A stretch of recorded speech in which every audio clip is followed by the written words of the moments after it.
Hello, good evening. Welcome to UPfront. Tonight, we focus on the controversy surrounding the National Service Authority following an explosive investigation by the Fourth Estate alleging payroll padding with ghost names. Former NSA bosses have hit back with a strongly worded statement rejecting the claims. They insist that the publication misrepresents the authority's enrollment, verification, and payment processes. But are these justifications or just clarifications, or there's more to the real happenings there? We will break it down with the investigative team behind the expose, and also we'll be joined by a former deputy head of the National Service Authority here on UPfront. We shall probe to find out what happens behind the scenes at the NSA, where ghost names actually are drawing service, or is it just a case of misinterpreted data? That is happening on this show. But first, before we dive into the NSA debate,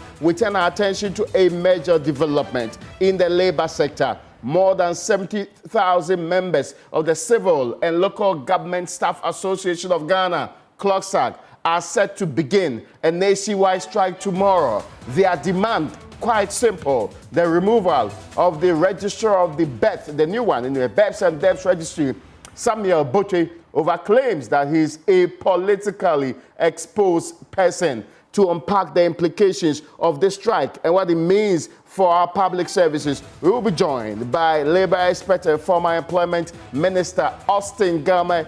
In this conversation, we'll be asking whether the strike is justified and essentially how will it affect essential services in the Republic of Ghana, and what happens next if their demands, as is pretty obvious by government's positioning, are not met. All that and more happening tonight on UPfront. So we should be joined by Austin Garment now for a conversation on this.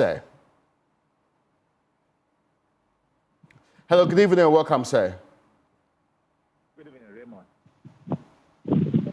If you can hear Mr. Garment, good evening to you and very much specially welcome to you. Thank you. Good evening. Let me start from the premise for which such a claim is being made by the workers. They believe he is politically exposed.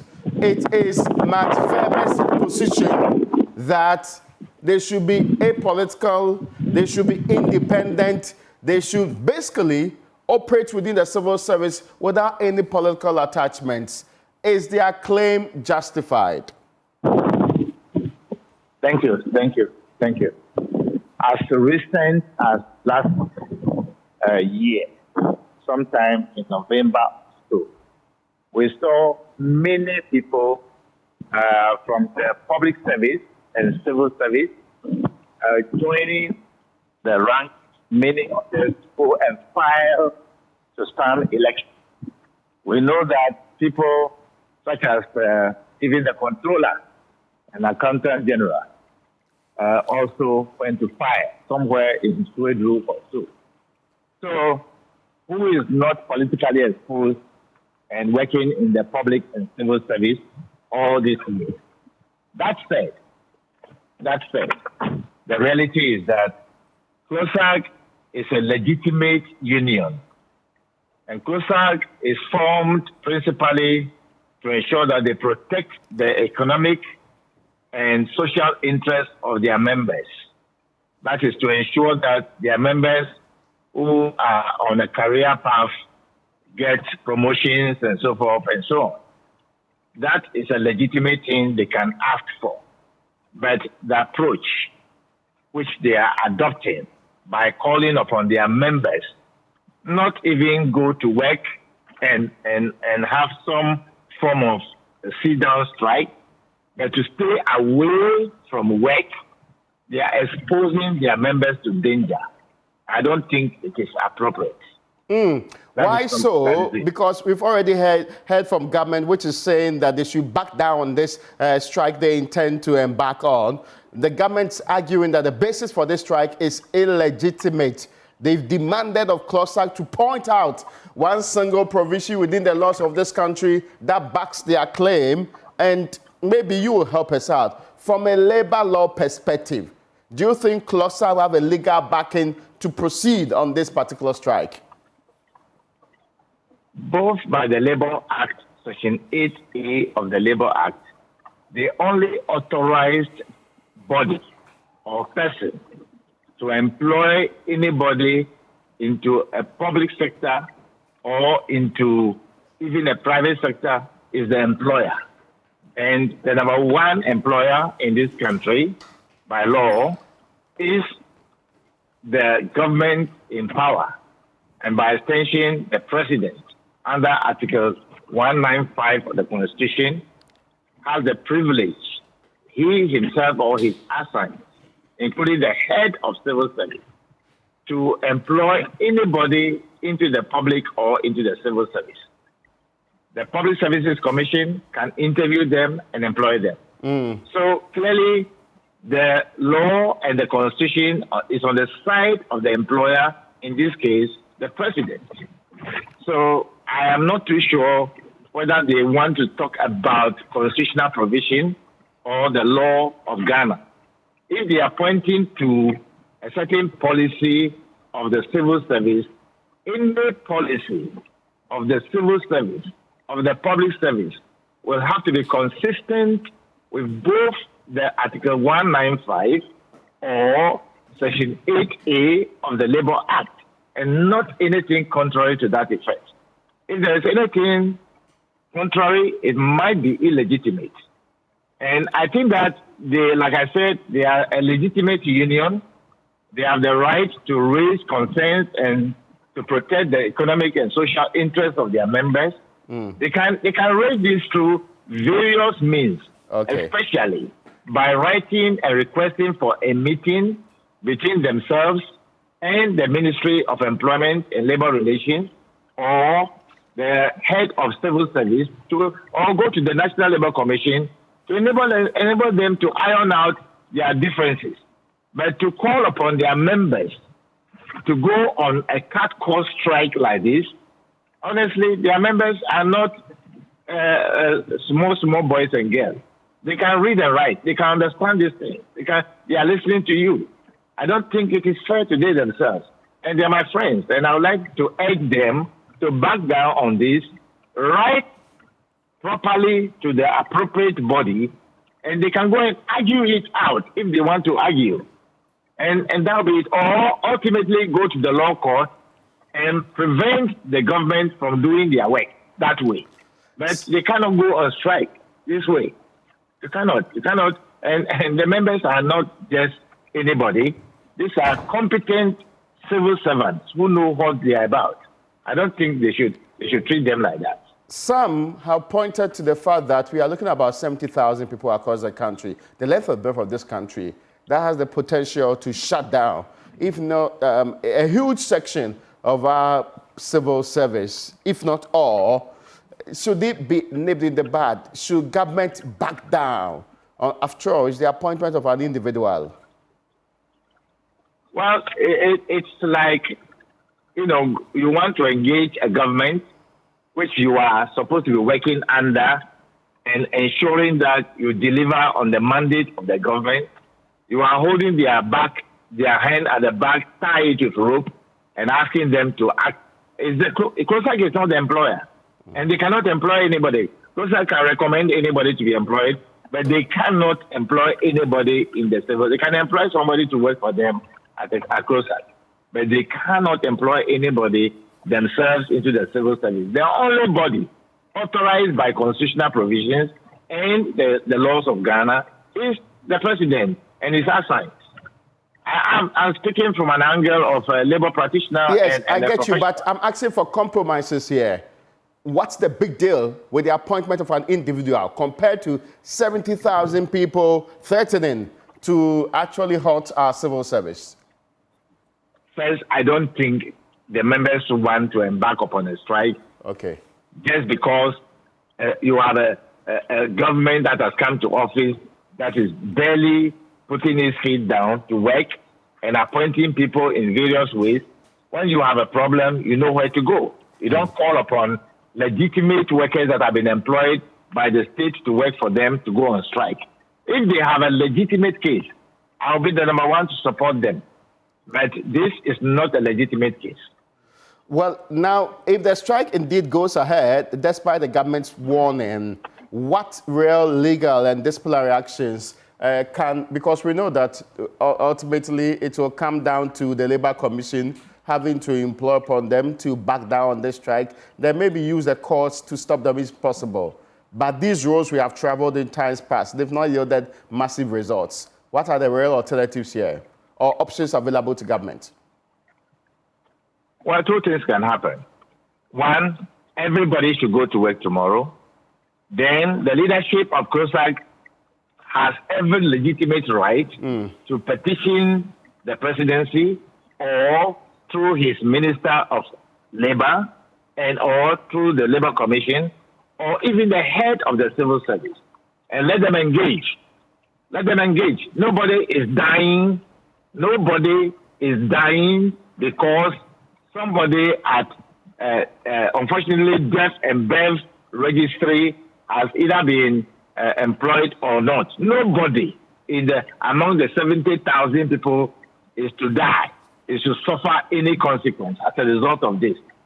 They should go back to everybody, including CLOGSAG people themselves, to go to work. And then tomorrow, they should write their petition to the appropriate courts. And me, I'm prepared to join them to fight this case if they have anything to show that the employer, which is government, has no right to employ.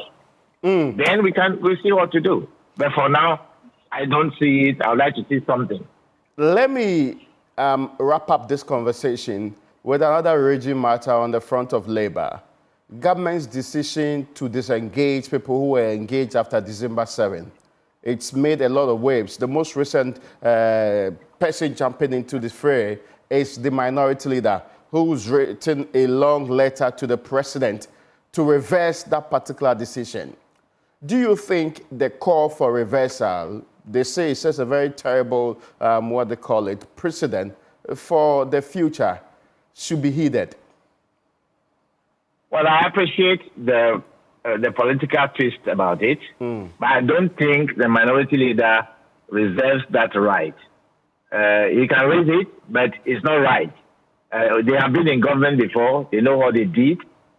Like we pointed out, the only person that can appoint and disappoint is the president. Okay. When they were going to IMF, they had certain conditionalities spelled out to them that don't step beyond the optimum level of employment levels in this country. Okay. There was a kind of agreement that you can employ people in essential services when needed, into the security and intelligence agencies when needed. Now, fortunately, by the transitional provisions in this country, there are people in government that will be standing election for re-election are enjoined by law to write their handing over notes 6 months into election and hand them over to the administrator of the land. They did that. It is spelled out in the handing over note that they'll be employing people from a certain period up to the 7th of January 2025. Is that what they wrote in the district? You see, people don't know how to manage people. You can talk about law, but law is not about managing people. Managing people is different from quoting law either in a law court or in a certain forum. That is inappropriate. The appropriate thing to do is to allow the coming government to determine what is right for them or not. You cannot employ your opponent to come and implement your rules and your laws and your plans for you. You cannot employ your opponent to do that for you. They will mess you up. So that call is an inappropriate call and should not be considered at all for any reason. Well, the national organizer of the NPP, Henry Nana Boachi, who joins us later in this conversation, will certainly disagree with you because he already headed to court on this matter. In fact, he's dragged the government to court for relieving from office these people he considers to be gallant Ghanaians working in their fields and contributing to the development of this country. Well, the good news is that they are going to court, which is the right thing to do. And we are here to hear the court and it will be very interesting. The whole world will listen to it. Well, that's it. Thank you so much for joining us this evening. Austin Game is a former Minister for Employment. He is also a labor consultant. Game & Game Consultancy Services is where he plies his trade. Now, coming back to the very first conversation I introduced to you this morning, the man from the Media Foundation for West Africa's Fourth Estate, who's already drawn Ghanaians' attention to a padded salary scale at the NSA, National Service Authority, an institution that struggled God knows how long to pay people, and yet had way too many people, according to this particular study on this one. Now, Kweku Kobia Sante, I mostly reordered the way I like it, your name. I hope you are doing well. I'm doing great, Raymond. How about you? Oh, I'm surviving. Now, let's start with the investigation. That suggests that the payroll has been padded with some ghost names. Yes. Can you walk us through the key evidence that led us to this conclusion? Before I bring in the response and what your reaction to that response is supposed to be. Yes. So key evidence. Sure. So somewhere last year, November, we have had interest in the National Service Secretariat for a long time. In 2022, we did a story about how National Service personnel who are posted are really struggling because of non-payment of allowance and things like that. So somewhere last year, we got the opportunity to really delve deep into some of the cases that we have been looking at. Essentially, what we find is that the discrepancy between the publicly available, the data that they announce as personnel posted, to the various centers, and the data that they submit to Parliament eventually for payment. And we see that the figures changes right from 2018 to 2019 service year, throughout down to 2023, 2024. And if I'm going to run you through some of the data quickly, in 2018, 2019, we see 49,000. We see 34,000 in 2019-2020 service year. We see 38,000, 29,000, subsequently 64,000, and 59,000 in 2023-2024 service year. What we have done is compare the announcement of people who have been posted, and I know that now that is inconsistency. Yeah. And the parliamentary data, the data that the NSA has submitted to Parliament for them to make payment from or approve for payment. Now, subsequently, we see how they do this. We have gotten access to the database of the NSA, particularly the 2022-2023 service year, and we find thousands of fake index numbers created in the name of various universities, almost all the public universities, apart from the University of Ghana and a few ones. Teacher trainees are in there. You have Winneba here, UST, UCC, UDS, UPSA, and stuff like that. Then we see very odd, data entry that comes up in there. We have single names appearing 100 times, 150 times, 200 times. An individual. Or people who share the same name. Well, we can say that the names appear multiple times. It is strange that you have one name that has the same name, same program, same university, completed the same year, right? But they are given different index numbers assigned to one university. A case in point is one Abubakar Hussein. We find 226 times in the data. 226 times. Okay. But you see, we're picking just one extreme example. We have other examples, 100, 120, and things like that. And we find 80, 90-year-olds whose data are in the system have been processed and posted, right? And I know that, again, the defense has been that at the point of the regional verification means whatever, they will not be paid. But if it is data entry error, how do you justify that 91-year-old Ruth Abdullahi was a supposed graduate of UDS, was posted to Adakura Primary School in the Upper East region?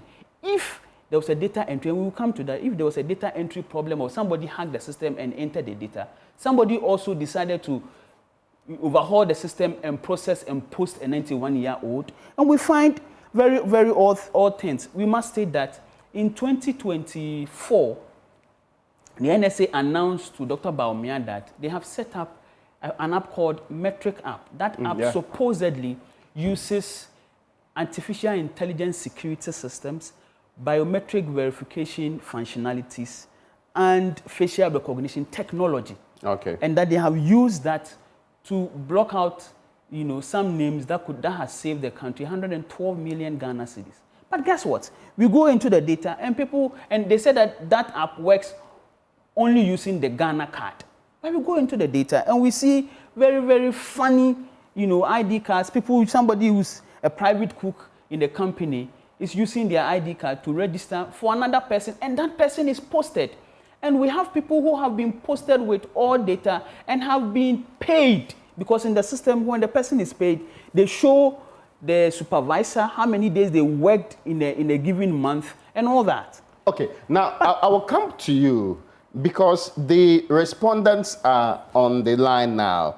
Henry Nana Boakye was a former deputy boss at the NSA at some point in time. Now, in the statement, Nana Boakye, you say that the publication is laden with a misapprehension of the enrollment, the verification and payment processes of the National Service Authority, as well as selective omission of information calculated to achieve contrived conclusions of inputting wrongdoing to former officers. And you specifically take on the matters, but I want us to run us through that. Exactly what is your greatest defense against this claim of pardon? Yes, first of all, I've said that the said investigative journalism that was put together by Fourth Estate, for me, is a reckless one, it's a shoddy one, it's a sloppy one. For national service, my experience, I was there 2017 to 2018. But every year, we undertake 4 main postings. 4. So we have the July-August one that usually captures the public universities, private universities, technical universities. And that is what a lot of people are aware of. And then we also have the teacher training postings. They are posted usually in December, and then they start their service in January. Okay. And then we have the nursing trainees. Mm-hmm. The nursing trainees, they are made of 2 cohorts. Cohort 1 in April, cohort 2 in September. And the total of all of these postings, the number, is usually presented to Parliament, that is the Parliamentary Select Committee on Education, for budgetary purposes. Now, the shoddy work Fourth Estate did was that they picked the total figure, the one that we have submitted to Parliament. They picked that figure, and then they picked the announcement we usually make. And all of these postings, we make public announcement. Either it's a press statement or it's a press conference. All of it. You can find them all on the internet. That we are posting nursing, we are posting teachers, and then we are posting the prospective national service personnel. We do all of that. So what they did was to pick the figure. So for instance, I'm using the 2018-2019 figure as an example, as an illustration. So in 2018, we announced somewhere in July, August, that we are posting 85,000 national service personnel. And then all together, the national service personnel, that is July, August, the December teacher training postings, the April nursing training postings, the September nursing training postings, plus the private registration. And sometimes the school even brings some supplementary list. All of them put together would be 135,000. Now, what they did was that they picked the 135,000, and then they subtract the 85,000, just one posting. They subtract the 81,000 from it, and then you have 45,000 or so. So they claim that the 40,000, 45,000, they are ghosts. And I listened to Suleimana very well. I watched his presentation on TV3, and that is exactly what he said. He said that, look, we picked the 85,000. This was announced by National Service themselves. And then we went to Parliament, and Parliament also gave us a figure of 135,000 or so. So we did the subtraction, and we found out that there are almost about 40, 45,000 ghosts. How do you do such an investigation? So you are calling the teacher trainees ghost, the nurses ghost, cohort 1, cohort 2 ghost. Those who come by way of private registration, you are calling them ghost. That is what I'm saying on that particular score. And he did that presentation right from 2018, 2019 year up to 2014 or so. And then they will have the difference. Then they will multiply the difference they will get by the National Service Allowance, and they say that this money is going into people's pocket. This is recklessness. You don't do that. Why do you put people's reputation online? And you see, he said something. I was listening to him. The only way you can find out that they have been paid will be at Gov't. I just engaged him on so one you say Gov't, right? Gov't, yes. Okay.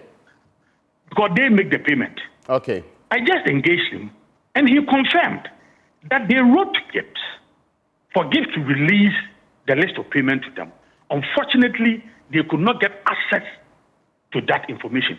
So, on what account do you declare that these are ghost names that were paid? Wonderful. And then you put people's reputation on the line. And you create a whole fear and panic investigative journalism, creating a gloomy picture. It is not fair.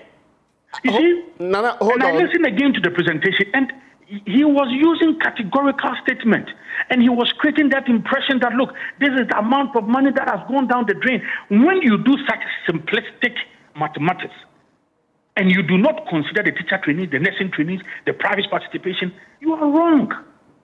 Let me get that clarification from Kwaku on that. That will be response to you. So hold on a second for me. He says that it's poor calculation. I hear him, and I have listened to him from Peace and all that. Look, what we are engaging is a public intellectual work, right? Journalists, we work with publicly available data, right?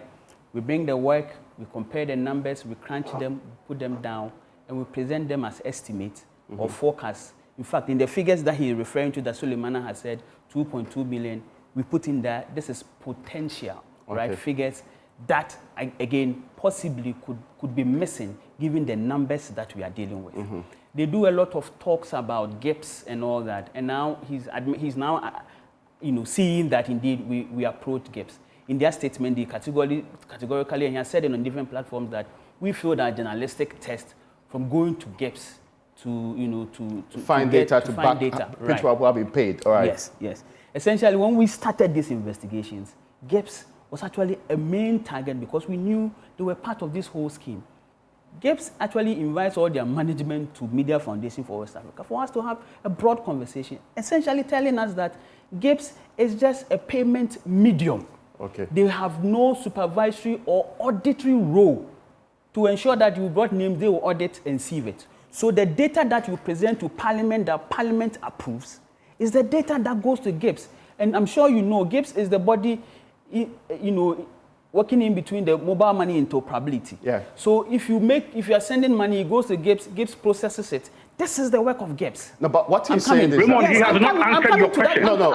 You answer the question, please. So typically for the work we do as investigative journalists, anytime we put data and figures out, you have people coming out to come and deny.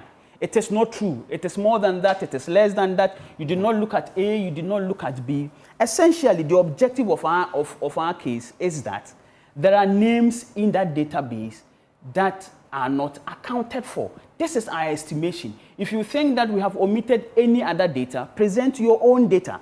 In any case, 2024-2025, this current year, we have forecasted, and the highest we forecasted was 56,000. The government conducts a head count. Ministry of Finance, they have been presented the figure, and I will read a portion of the statement from the government. Being instigated from the investigations we have done and said, these are the names presented to us to make payments. They do a head count, and that head count comes up with 81,000 ghost names. His defense is that those ghost names will be catered for by the nursing training and the teacher training, which people have not been deployed. And if they have been deployed, the Ministry of Finance will know. my point is that our objective or the end of our argument is that there are ghost names. Let us bring them the data to offset it. Do you understand? So essentially, we are saying that bring your own data and let us begin to crunch it and have the analysis. Okay. And then dispute that the government is putting 81,000 of ghost names. They have access to the data. They have been presented to pay. And they say, no, for the 4 months that these people have worked, the people on the ground are not up to that number. Is this an answer to your question, Nana Boakye? No, Raymond, I think that you'll be unfair to me for this discussion. If I have my time to deliver and you go to him for a brief answer and then he moves about in circles. No. The simple thing is that we do 4 major postings plus supplementary ones. How they did their calculation was that they picked only 1 postings, the figure from only 1 postings, and then they will go and take the figure that we presented to Parliament as a total, a summation of all the postings, and then they will subtract only 1 from it, and then they will classify it as ghost. Okay, so this is where you think there was no answer. I'm coming. He admitted, but he because he was ashamed of it, he didn't want to dwell on it, and he's saying that they only dwelt on publicly available information. It is a lie. Let me tell you, every posting we do now, if you National Service releases PIN code registration for newly trained nurses. This is 2019-2020. It was a press release. It is online. We do press conferences. Joy FM, you come there. You can even go to Joy FM now. You will see a lot of information there. Each time we do postings, whether it is teachers, we announce it. Look, I have another letter here, official one. National Service PIN codes for enrollment for newly trained teachers for 2028-2020 service year. This is November 8, 2019.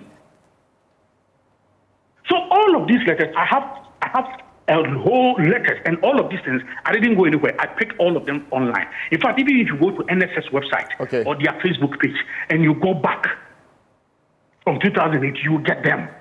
So it is a lie for him to say that they only depended on publicly available information. This is publicly available. In fact, even for parliamentary figures, you even have to go there because you don't even announce it. You have to even go there before you get them.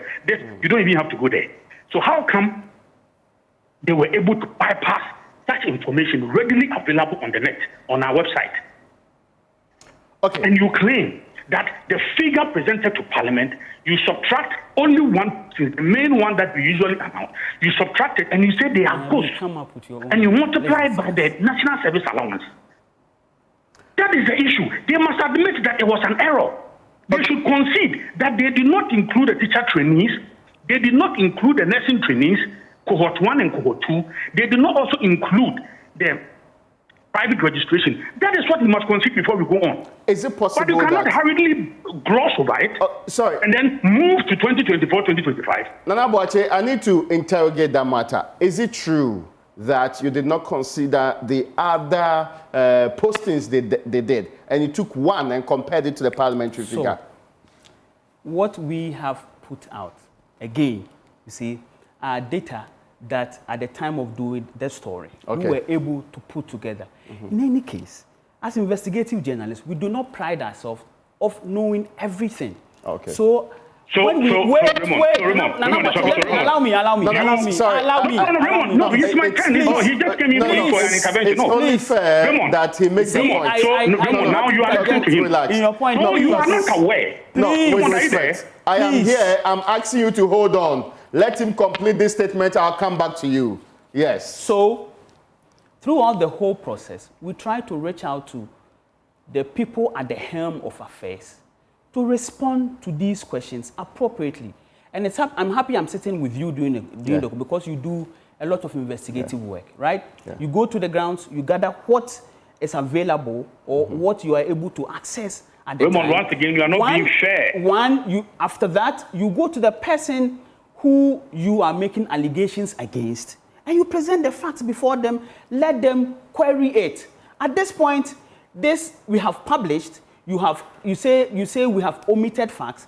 Our position is that we decided to show a forecast of the figures that are available, and so giving the sense that these are possibly the names that are in there. In the figure we put out anyway, we indicated that these are potential losses that comes to the country. No problem. But did you consider all the other postings he's talking about? We considered what was available that we could find. What was available, was it inclusive of the other ones he talked about? The ones we could find, yes. It was? So, yes. Okay. So the nursing cohort 1 and 2 yes, and all included? I am saying the ones we could find, right? Okay. Which is why I'm saying, because that nursing started somewhere in 2018, 2017, for instance. It wasn't even part. Okay. Do you understand? I am saying that to make this conversation fair, Nana Bwache, come out with your own data. Our objective or the end of our claim is that there are ghost names in there. Your argument is that you have other data that could be added. Is it your defense, therefore, that if you put all those names, it will offset the 49,000, the 56,000, the 58,000 that is occurring year upon year? That is the point that we are saying. This is a public intellectual work that we are engaging in. Bring your own data. Let us have the conversation. Is that a question? Raymond. Yes. Raymond. I want to hear from you. An investigative journalist who is not aware that for national service, we undertake 4 main postings, even as at the 2028-2029 year. That was even the first time we had posted teachers in December. But you said they included some of that, right? That's no, the they point did not. Making. Because I listened to Suleiman Ibrahima. If you look at the release in front of me here, Nana Bwache, come up with your own data. Let us No, stop that. Don't tell me. You have done a very reckless job, and you are telling somebody to come up with your own data. Okay, you are making a point. Sorry, you are saying that you are an investigative journalist. I need you to stay the course. You are touting yourself that you are an investigative journalist. Nana B, I need you to stay the course. That's the figure you use, because what you announced, what Suleiman Ibrahima, I listened to him very well. He said that this is the 85,000 they picked from NSS. And I'm telling you that you did not consider the postings in December 2018. You did not consider the postings we did in April for the nurses 2019. And then in September, you did not. I need to, yes, this point you have made. If you consider yourself a reputable investigative house, Nana Bwache, you need to concede. This is a point you have made.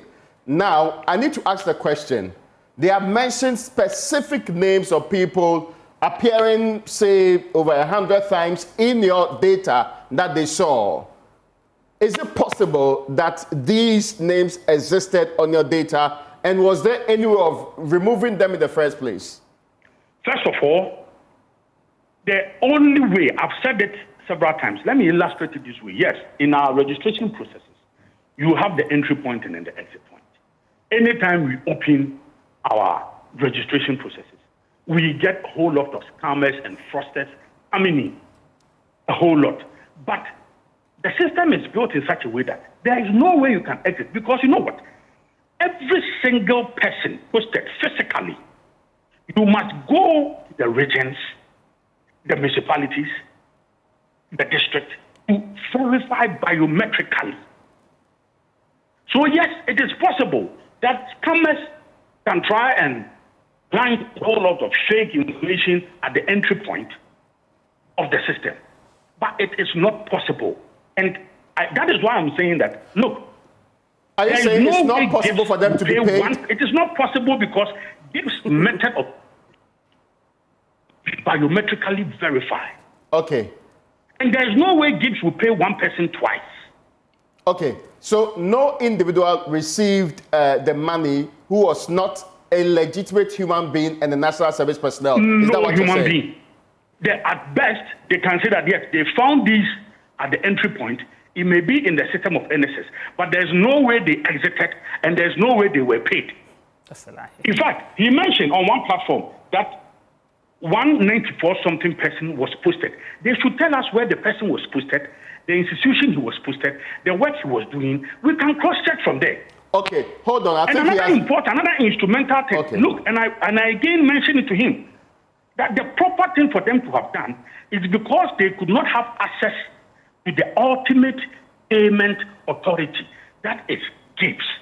At least it would have been proper for them to say that They cannot ascertain whether these ghosts were paid or not because they could not have access to gifts.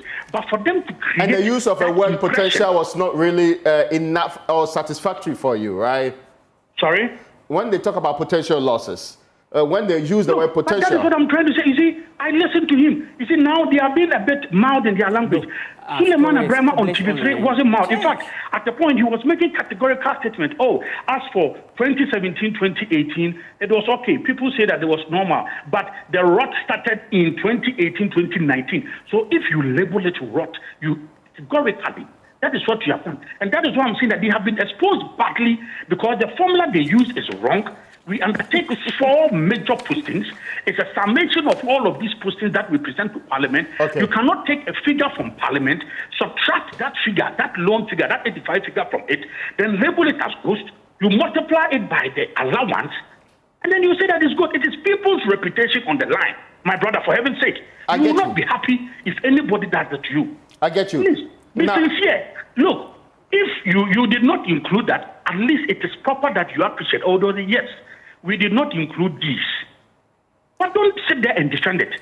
Because in one way you are admitting that yes, maybe the only information we had was the 85,000 and then the 135,000. Okay. We could not have had this information. But I'm telling you that this information is also online. It is publicly available. Okay, now I get your point. Now, Boache, hold on. Let me make the point. He also mentioned about the 2024, 2025. Look, I wasn't there, but per my practice, you see, the head count conducted, they had 90,000 or so.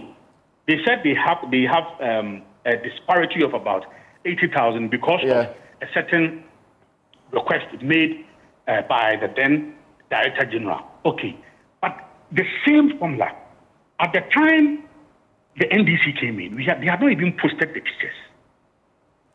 They have not even posted the nursing trainees they are going to pay this year. They are going to factor that budget in this March. Okay, so that's the response to that. Exactly. So you cannot just label it and say they are ghosts. I am glad that you made this point. I want him to respond first and foremost to the person whose details you wanted, who was actually repeated several times, and also the other issue. So if you can quickly hear him before we wrap up this conversation. Well, thank you, Raymond. He asked that if we can prove that the people we mentioned were posted, right? Mm-hmm. And you see, it's difficult having this conversation with Nana B because he left the place in 2018, 2019. This conversation we are having travels over 5 years or 4 years after he has left. But he has admitted to speak for it, so let's just proceed with that. 93-year-old Nimatu Salifu was listed as a UDS graduate. He was posted to Piagi DA Primary School. Nimatu should be a woman, right? Yes. 93-year-old Piagi DA Primary School in the Upper West region. 91-year-old Ruth Abdullahi, a graduate from UDS, was posted to Adakura Primary School in the Upper East region. 82-year-old Mohammedu Ali was posted to Anyinabrim Anglican School in Sehirioso in the Western region. I can go on and on and on. Let me give you more names, right? People who submitted their list with Ghana. Somebody submitted fire service ID card to do a registration when they are telling us that they have built that the system, that it use artificial intelligence security systems, Ghana card system, so that facial recognition and all that. Somebody does that, different ID card. This person is 44 years old. Her name is Al-Hassan Salamatu, supposedly from UCC. She read Psychology and Foundations of Education, according to their data. She was posted to Raymond Dazuri RC Basic School in Laura District in the Upper East region. I am not coming up with, these are screenshots in the story. You can find them in their data. Certainly. The Husseini gentleman, yes. Raymond, can I wait, please, Raymond, allow me. It's only fair that he finishes this point. Then you come in. Let him finish the point. Yes. Then I'll conclude with you. Yes. All these names, we have names we justify and show that indeed these people were paid. They say, at the regional level, they will read them out. In fact, that is admitting to complicity because they have announced to the public that they have this beefed up system that cuts you out right at the entry point. So if somebody even was a master class hacker and decided to beat your system and enter data, They were able to also overhaul your system and process the people and posted them to a certain region, to a specific school. And we have evidence also showing from their data where they have supervisors, because the system is such that somebody, when I go to the grounds, my supervisor will have to indicate how many days out of the month I was present, sign it, push it over to the district, and it will be confirmed throughout the process. In our investigations, we have a district, a regional director, Okatechie Afrifa, you know, confirming to us that he will go into the NSS system where he has the prerequisite of indicating, approving who should be paid and who should not be paid, and 995 names will be put in the system. He oversees 2 regions, the Western North and Western region. And you must admit, you must appreciate that because of the political nature of this conversation, a lot of people do not want to speak for the fear of, you know, reprisals and things like that. But he was bold enough to say, yes, this is what was happening.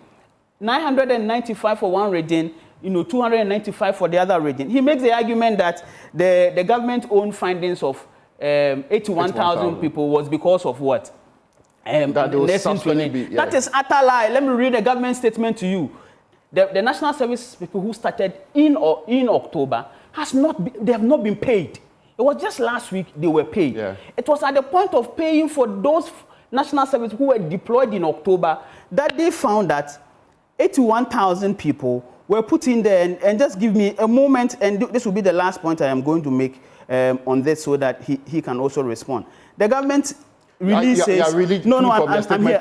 Yes. From the National Service Authority. Yes, he says the Ministry of Finance has, upon completion of the head count, released an amount of 226,019,224, covering allowance payment arrears of 98,145 actual national service personnel.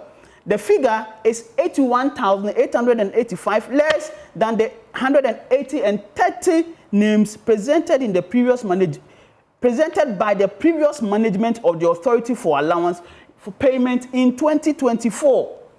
This is not allowance payment for any nursing training, teacher training who was posted, who are yet to be enrolled. These are the 4 months they owe the children or the young people that they're supposed to pay. They presented far more higher ghost names than even we have found. And you are here telling us that this is teacher training, this is nursing training, or do you challenge the head count from the finance ministry as well? I'll give you the last word. The last word, Henry Nanabachi, Yeah, so what I'm trying to say is that, number one, all the names that he's mentioned, I've already told you that, yes, we've had scammers and people coming onto the system. All of them are people who were put on by scammers. For him to categorically state that these people were paid, it is erroneous because they said that they were even denied access by gifts. And I'm saying these people, physically, they would have to go to their places and then verify biometrically. So it is not possible. That is their findings, but I'm telling him that it is not possible. That they'll be paid? Yes. That it is not possible. You're saying none of the individuals... So you can raise, you see? Yeah. I would appreciate it if they raise the challenges of the system for national service to deploy more robust system. But when you make a categorical statement, that is why I'm saying that at least he should have considered. But I know that from his language, he has already considered that the first mathematics they did was wrong. Moving forward, yes, you can have challenges with the system, but I'm saying that for the payment mode and how they register biometrically and how physically you have to be there every month during our time. Every month, you have to be there with your evaluation form, and then also you have to do a biometric verification before you get paid. So for payment, they could not ascertain. So it is improper for them to say categorically that these people were paid because they could not even get access to gifts. And I'm saying that the system there, because of the biometrics, would have pulled them out.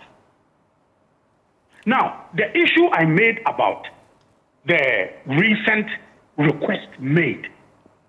The recent request made, I'm saying, per my practice, they factored in those that they were going to deploy in December. Because by November, you read budget. So by December, you deploy teacher training. And then the following year, April, you are also deploying nursing training. So I am saying the request would have factored in those that they were going to deploy, the teachers and the nurses. That is what I'm trying to tell you that per my practice. But I'm happy that the president said they should investigate. I'm happy. Okay. But what I'm trying to say is that for the mood, the manner, and how they went about their presentation, and how, in fact, they displayed my picture, and a lot of people called me. He himself considered that, yes, I was even expecting that they would have even said that, oh, for Nanabi, he was there from 2017 to 2018. You just said it. Okay. But you displayed the picture, saying that these people were people who have been at the place for 8 years. And then you are saying and suggesting a certain wrongdoing on our part. That's not true, Nanabi. By doing, sorry? That's not accurate, really. When Sule presented that he says, these are people who have been in charge of the NSA over the period that we are investigating. Okay. And indeed, you were a deputy director. But that is what I'm trying to say, that from the time, even if you pick my time, and what you did, the very first one, that you pick a figure from Parliament, and then you pick only one question, you subtract, and you say it is good. I'm saying that is an error. And you just have to admit it. It is okay, you are doing your work, you are a human being, you make errors. Maybe there are aspects of your investigation that can even advance national service operations. But this particular one, you got it wrong, admit. Well, you are a human being. Maybe text for me. Maybe all the things that you have done, as I've just mentioned, it can lead to a certain revolution in how NSS they do their stuff. That is fine. But once you start from 2017, when I was there, up to now, and then you do that mathematics in 2018, 2019, 2019, 2020, 2020, 2021. All right. And then that is what you are doing. You only pick one, the main one we announced, and then you go and take the summation of the figure that we present to Parliament, and then you subtract, you multiply by the NSS allowance, and you say it is found in some people's pocket. You are wrong, my brother. All right, thank you so much. And yeah, maybe 10 seconds before we wrap up. Yeah. Raymond, so as we wrap up, the core of our argument is that there are names, ghost names, that we are pulling evidence where they have been posted, 90-year-olds, people with photos of Kenyans, foreigners, stock file photos posted to various places, some of whom have been paid. And I think that you should reach out to Gov't, or Gov't to also speak on this matter. If they do any changes to the data, what goes to Parliament that Parliament approves? Gov't has no authority to change parliamentary data that Parliament has approved that it be done. We are happy the investigations are ongoing, and eventually we will come to the truth, or it will be revealed to the public to know that indeed the mess that has been going on at the NSS, is that big. Kwaku, many thanks to you, and many thanks to Nanabi also for joining us on today's edition of UPfront. And you out there, thank you so much for joining us too.